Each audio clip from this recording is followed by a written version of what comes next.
யாராவது ஒரு வீட்டில் ஒரு பையன் ஃபர்ஸ்ட் ஜெனரேஷன் ஆண்டர்பிரனர் நான் ஒரு தொழில் தொடங்கலாம்னு நினைக்கிறேன்னு சொன்ன உடனே அந்த வீட்டில் என்ன சொல்லுவாங்கன்னு நீங்க நினைக்கிறீங்க? தம்பி, உன்னை போல ஒருவனை இந்த உலகமே அப்படியே சொல்லுவாங்க. கொன்றுவேன். என்ன ஒழுங்கா வேலைக்கு போய் இப்பதான் இன்ஜினியரிங் முடிச்சிருக்க, நீ உடனே தொழில் ஆரம்பிக்க போறிய?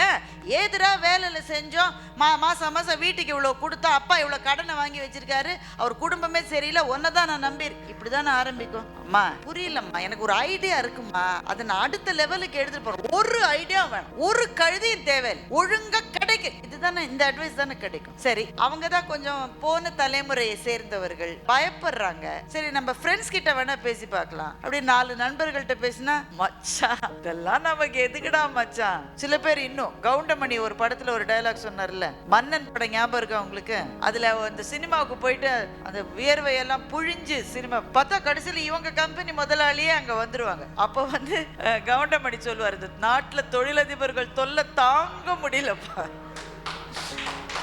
இந்த வசனத்தை வேற சில பேர் சொல்லுவாங்க. ஸோ ஃபர்ஸ்ட் ஸ்டெப் எடுத்து வைக்கிற போதே உங்களுக்கே ஒரு உதைப்பு, ஒரு சின்ன பயம் இருக்கதானே இருக்கும். ஒரு 15 வருஷம் 20 வருஷம் நீங்க தொழில் முனைவோராக இருந்து விட்டால் அதற்கு பிறகு உங்களுடைய குறிக்கோள் என்பது நான் மேலே வர வேண்டும் என்பது மாத்திரமல்ல, உங்களை நம்பி சில பேர் இருக்காங்க. சிறு நிறுவனம் வந்தா 15 பேர் 20 பேர் இருப்பாங்க, கொஞ்சம் பெரிய நிறுவனமா இருந்தா 50 பேர் 60 பேர் இருப்பாங்க. அதை விட நீங்க பெருசா வளர்ந்தீங்கன்னா ஒரு 200 குடும்பம் உங்களை நம்பி இருக்கு என்றால் அவர்களுக்கான கவலையும் பொறுப்பும் அவர்கள் வாழ்க்கைக்கான உத்தரவாதமும் கூட உங்கள் கையில இருக்கிற போது நீங்க தோத்து போன நீங்க மாத்திரம் கீழே விடல, ஒரு 50 குடும்பம் 40 குடும்பம் கஷ்டப்படும். பொறுப்பு என்பது மிக அதிகமாக கொண்ட ஒரு ஜோன்ல நீங்க இருக்கீங்க. இந்த மாதிரி பிசினஸ் டிப்ஸை உடனடியா தெரிஞ்சுக்கணுமா? அப்போ டக்குன்னு ரிச்னஸ் கிரியேட்டட் பேஜை சப்ஸ்கிரைப் பண்ணி மறக்காம பெல் ஐகானை கிளிக் பண்ணிருங்க.